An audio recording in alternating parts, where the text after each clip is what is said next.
En 1989, fallece el hasta entonces emperador de Japón Hirohito. En Estonia, Letonia y Lituania sucede la manifestación Cadena Báltica que cruzó los tres países por más de 600 kilómetros. El huracán Hugo impacta contra Puerto Rico. Nace el actor británico Daniel Jacob Radcliffe y se publica el álbum debut de la banda estadounidense Nirvana titulado Bleach.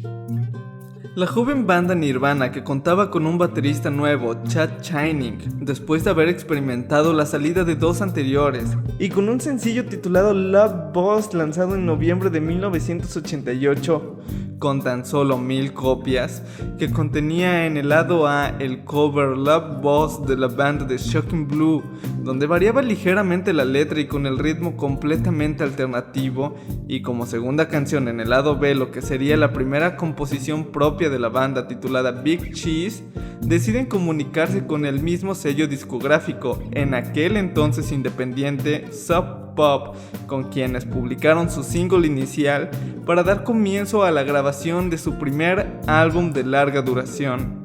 Los tres músicos entran al estudio Reciprocal Recording en Seattle para dar inicio a las sesiones de grabación el 24 de diciembre de 1988, siguiendo con sesiones del 29 al 31 del mismo mes y otras del 14 al 24 de enero de 1989. El álbum fue producido por Jack Endino, guitarrista de la banda Skin Yard, disuelta en 1992. Aunque todas las canciones estuvieron listas poco tiempo después de haber culminado con las grabaciones, el lanzamiento del disco fue retrasado, dado que el jefe del sello Sub Pop, Bruce Pavitt, decidió que debían volverse a secuenciar, por lo que el álbum terminó publicándose el 15 de junio de 1989 en los Estados Unidos, ya que en 1992, gracias al éxito que tuvo su posterior álbum Nevermind lanzado en 1991, Bleach tuvo un relanzamiento en su país de origen y de manera internacional por parte del nuevo sello de la banda, Geffen Records. Este relanzamiento, que contenía dos canciones adicionales, Big Cheese y Downer, lograría posicionar al álbum en listas estadounidenses y europeas de aquel año. El personal estaba compuesto por los tres integrantes oficiales de la banda en aquel entonces: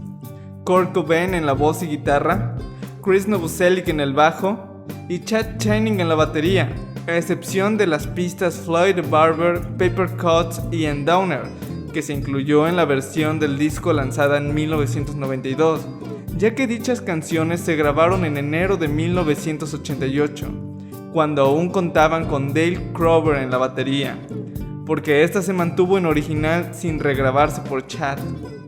En los créditos oficiales también aparece el nombre del guitarrista Jason Iberman como parte de la banda en la segunda guitarra, aunque en realidad él no participó en las grabaciones, sino que la razón del crédito fue dado como agradecimiento por haber financiado el álbum,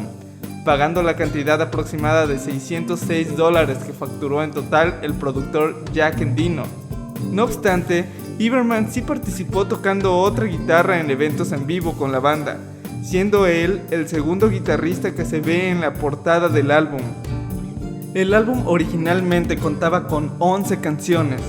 Blue,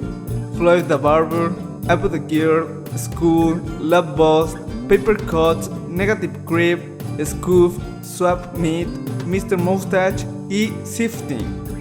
todas compuestas por Kurt Cobain, quien apareció en los créditos escrito erróneamente pero a propósito con una D entre la R y la T de Kurt, y Cobain con una K en lugar de C. El bajo fue compuesto por Chris Novoselic, que al igual que Kurt, apareció escrito erróneamente a propósito con una C en lugar de K en Chris, y en la batería Chad Channing, a excepción de las tres pistas donde se dejaron las grabaciones de Dale Crover, mientras que la canción Love Boss fue un cover de The Shocking Blue. En el relanzamiento de 1992 se incluyeron las pistas Big Cheese y Downer, terminando distribuyéndose con 13 temas. Todas las canciones fueron escritas por el cantante Kurt, excepto el cover, quien afirmó haberlas escrito un tanto presionado por parte de Sub Pop, porque querían que se apegara al género grunge que ellos y la discográfica representaban, mientras estaba tomando cada vez más popularidad en la juventud, y por ende en el mercado, ya que desde finales de los 80s y la primera mitad de los 90s, el fenómeno musical se presentaba mediante los canales de radios de las universidades. Esto ocasionó que Kurt las compusiera un día antes de comenzar las grabaciones, por lo que él mismo dijo en una ocasión: "Ninguna de esas letras me es querida". Por todo esto, el disco se volvió en un referente esencial para dicho género. Hasta antes del lanzamiento, el personal involucrado se refería al álbum con el título Too Many Humans, pero fue cambiado cuando Kurt vio un letrero para la prevención del SIDA en San Francisco mientras estaban de gira. Este informaba sobre desinfectar con lejía las agujas que eran usadas por los adictos a algunas sustancias antes de usarlas. Por ello, Kurt decidió renombrar a Bleach, cuyo significado en español es lejía. La portada del álbum fue una fotografía tomada por Tracy Marander, novia de Kurt en esos momentos, en un show que dio la banda en la ciudad de Olympia, Washington.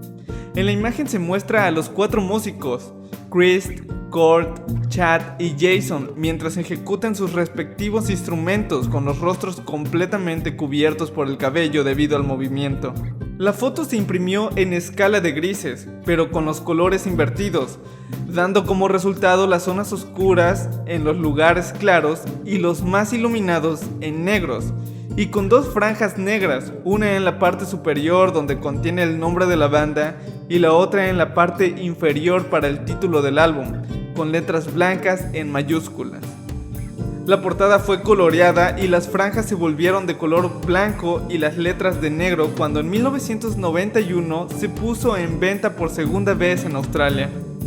A pesar de no haber sido Bleach su álbum más vendido o el que los lanzara a la fama, sí fue esencial en la carrera de la banda,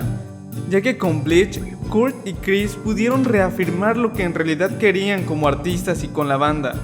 Observaron aspectos a mejorar y pudieron obtener la visibilidad necesaria entre los grunge para así poder realizar lo que sería su próximo trabajo, Nevermind, y lanzarse a la cima que todos conocemos hasta el día de hoy. Si el video te gustó y te ha parecido de ayuda la información, regálame un buen like y suscríbete al canal para que así puedas ver los videos en cuanto salgan. Esto me ayudaría y nos ayudaría para seguir divulgando esta música que nos gusta llamada rock.